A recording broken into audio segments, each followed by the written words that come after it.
Bonjour à tous, j'espère que vous allez bien, que vous avez passé une excellente semaine. Il fait très beau, donc c'est très cool. Et aujourd'hui, on va aborder le sujet du mystère de l'Évangile avec le pasteur Philippe Leduc. Comment vas-tu, Philippe ?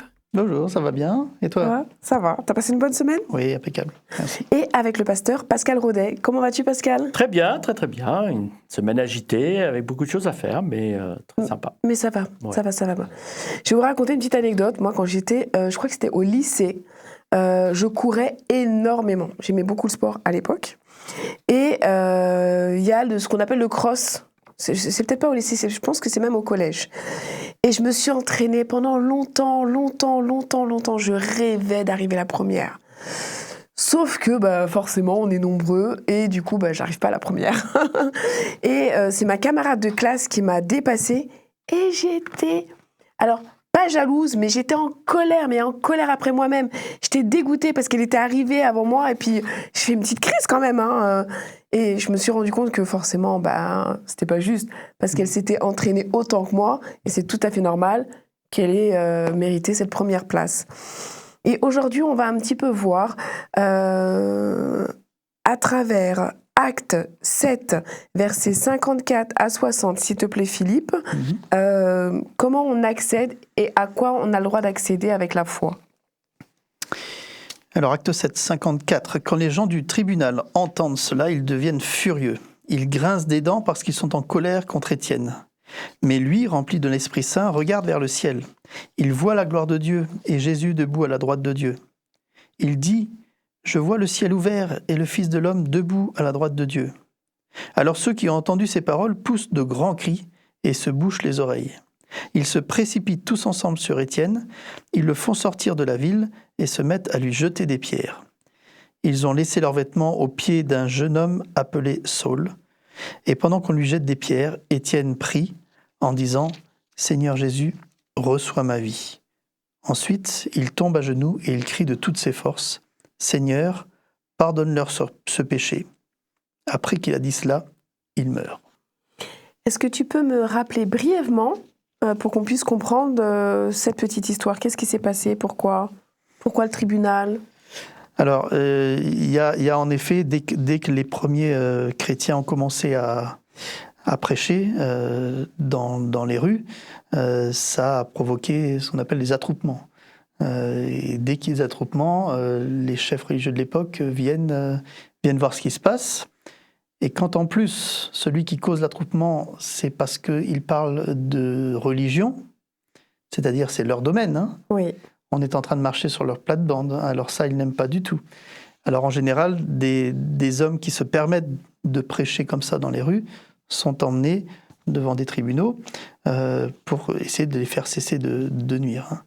Et donc on va analyser aussi ce que ces personnes disent, et dès qu'on va trouver le moins de petites choses pour lesquelles on pourrait les accuser, eh bien c'est parti, devant le tribunal très vite.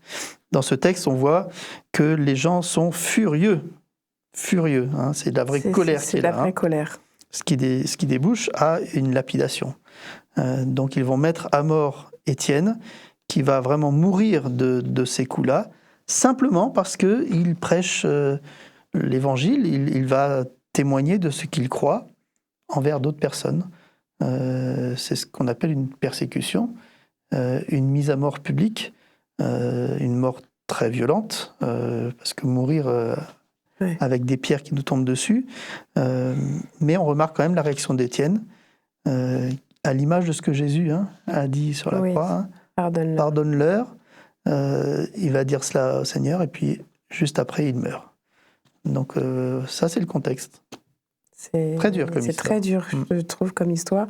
Mais du coup, Pascal, ça voudrait dire quoi ? Ça voudrait dire que moi, aujourd'hui, si je veux annoncer la bonne nouvelle à la jeunesse, allez, je décide, j'ai envie d'annoncer la bonne nouvelle, leur dire que Jésus est mort pour eux, qu'il les aime. Je peux pas ? Ah si, tu peux. On est dans un pays libre. C'est ce qui fait la différence à l'époque d'Étienne.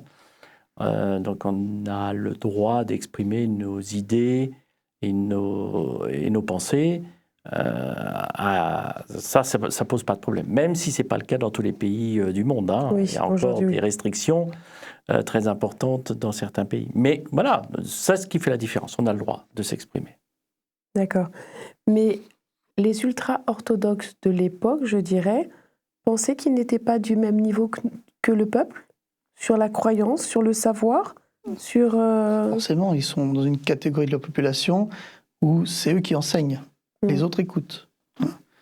Et les autres n'ont pas beaucoup d'outils pour pouvoir vérifier, etc. Donc, ils doivent faire confiance. Et donc, il y a un certain respect qui s'établit. Mais du coup, quand ça donne encore plus de puissance à la personne qui enseigne. Et donc, ils ont un statut qui va leur faire plaisir, égard à celui qui voudra rivaliser avec eux. Et en effet, là, ils voient Étienne comme un rival potentiel. Quelqu'un qui a du pouvoir et qui a surtout une popularité qui les dérange. Hein. Et puis, je pense que dans la tête de certains, il y avait le souci de...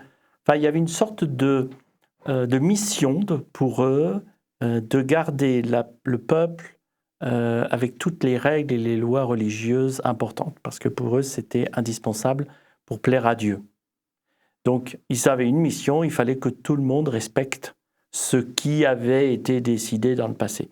Même si c'est remis en question par la religion, par quelqu'un d'autre qui est religieux ou par quelqu'un d'autre qui a eu une expérience avec Dieu. Non. La règle, c'est la règle.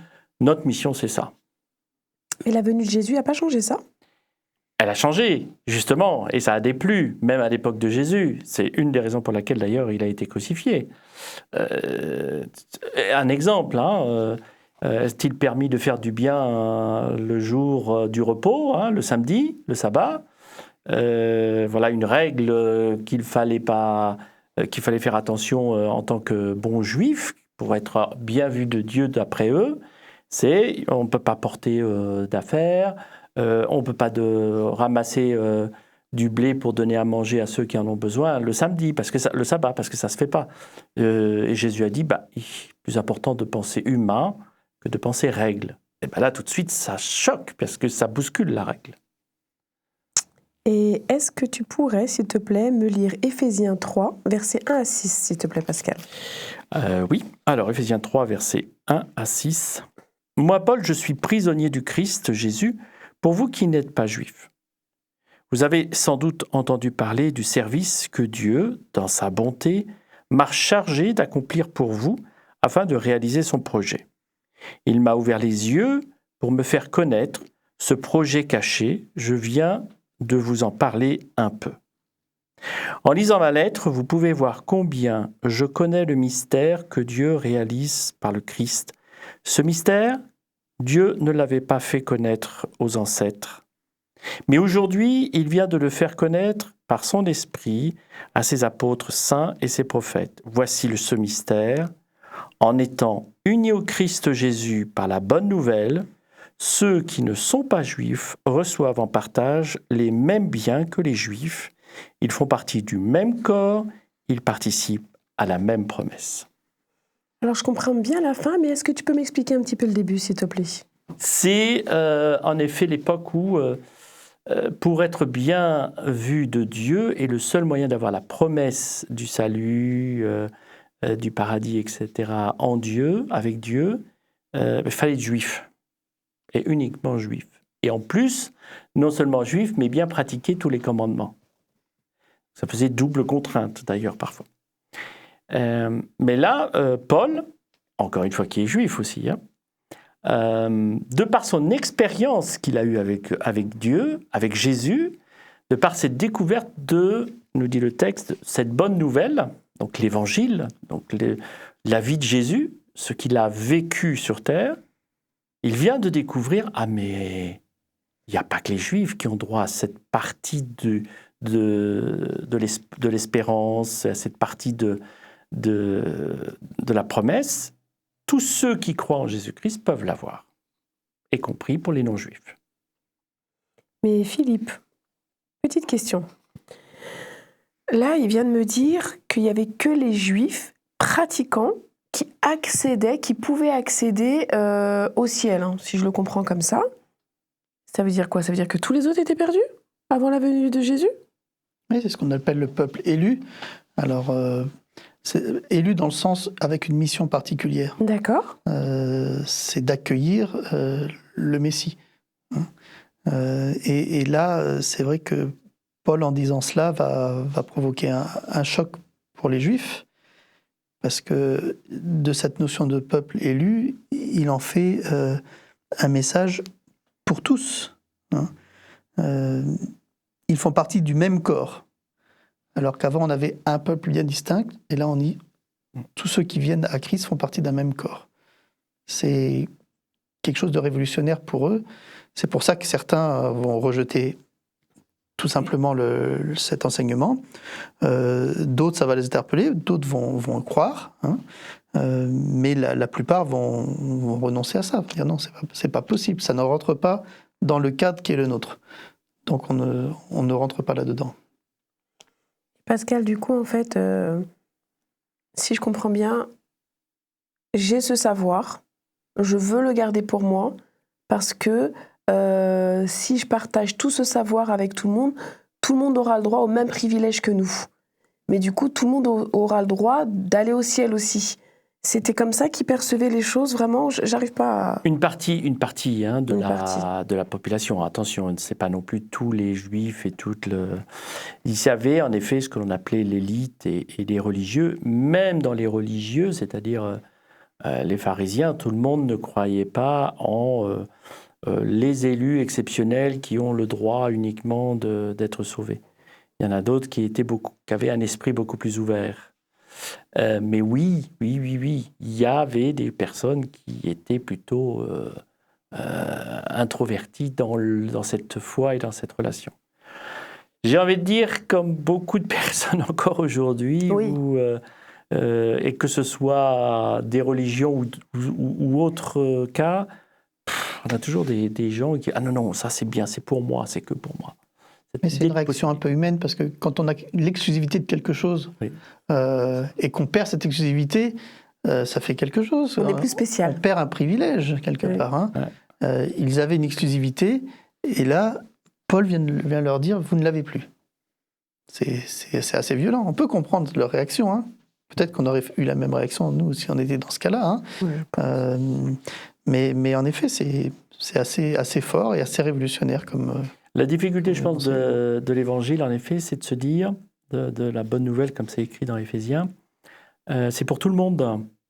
Ce n'est pas un privilège. C'est accessible à tous. Tout le monde a droit au bonheur, à l'espoir, à l'espérance et à la paix. Et alors, au risque d'être un petit peu indélicate, mais est-ce que ça veut dire que moi, demain, si je suis dans une autre religion, tout d'un coup, je me dis, mais j'ai envie d'accepter Jésus, est-ce que c'est possible ou pas? Est-ce que je peux laisser la religion que j'avais et dire, Jésus m'accepte comme je suis aujourd'hui? Ah mais tout à fait.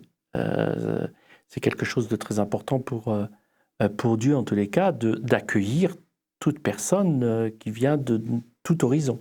Donc y compris dans une autre religion ou dans une autre... philosophie ou tout autre, ça c'est possible, bien sûr. Le terme religion, ça vient de relier. Hein. Donc le concept de religion, même si parfois c'est un concept qui est mal vu, hein, la religion c'est plutôt une connotation un peu négative pour certains. Hein.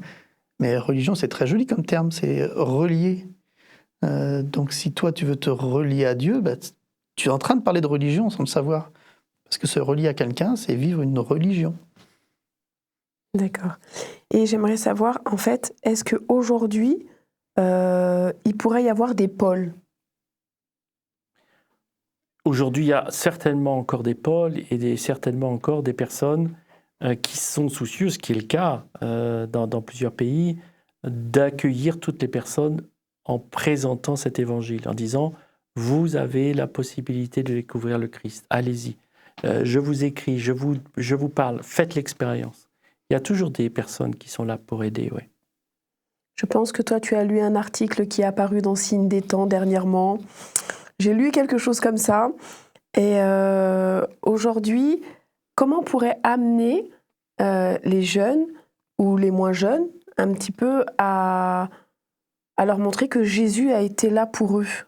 Comment on pourrait les rallier? Comment on pourrait leur montrer l'amour de Jésus? Alors déjà par l'exemple qu'on peut montrer dans notre comportement, notre manière d'agir, et puis plutôt que de leur demander qu'ils nous regardent nous, les inciter à regarder ce que Jésus a fait. Et donc, en effet, c'est en lisant dans la Bible, dans les évangiles, comment Jésus a agi quand il était sur cette terre. C'est là que la révélation arrive. Et en lisant cela, on se dit, oui, il y a quelque chose à creuser. Plus on étudie, plus on apprend sur la vie de Jésus, et plus on est interpellé par sa capacité à aimer. Et c'est ça qui transforme les vies. C'est en regardant ce que lui a fait. Nous, on n'est qu'un miroir, mais qui réfléchit, mais il ne faut pas que les gens nous regardent nous, parce que nous, on est faillibles et on peut tomber. Oui, on peut tomber. Puisque Jésus, lui, celui qui va trouver le moins de défauts à Jésus, il n'est pas encore né. Tu voulais rebondir, Pascal? Oui, non, c'est juste reprendre un peu le texte, en effet, mais Philippe l'a très bien exprimé. Paul a exprimé non pas ce qu'il a vécu uniquement, d'autant plus que quand il écrit Éphésiens, il est en prison. Pas forcément l'exemple le plus simple.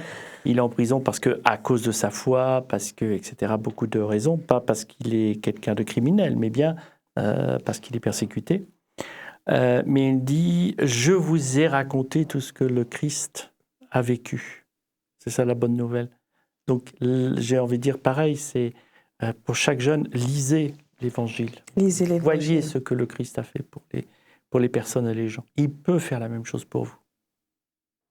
Eh bien, c'est génial. Vraiment, merci beaucoup. Merci beaucoup, Pascal. Je te souhaite de passer une très, très bonne semaine. Merci, Nafi, pareillement. Philippe, très bonne semaine à toi. Merci. Et je vous invite à regarder les autres émissions, les émissions précédentes, à les regarder aussi sur Instagram. Vous pouvez nous trouver sur YouTube. Et si vous avez des questions, à les écrire dans la barre d'infos et nous, on répondra aux émissions suivantes. Je vous souhaite à tous de passer une excellente semaine et à la semaine prochaine.